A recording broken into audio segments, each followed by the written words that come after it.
چون دو دریچه روبروی هم،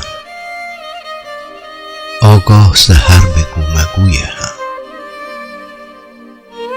هر روز سلام و پرسش و خنده، هر روز قرار روز آینده.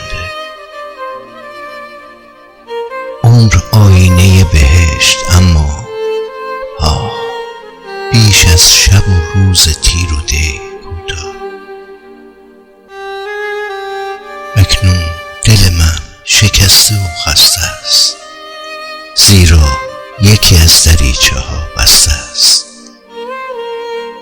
نه مهر فسون نه ماه جادو کرد، نفرین به سفر که هرچه کرد او کرد.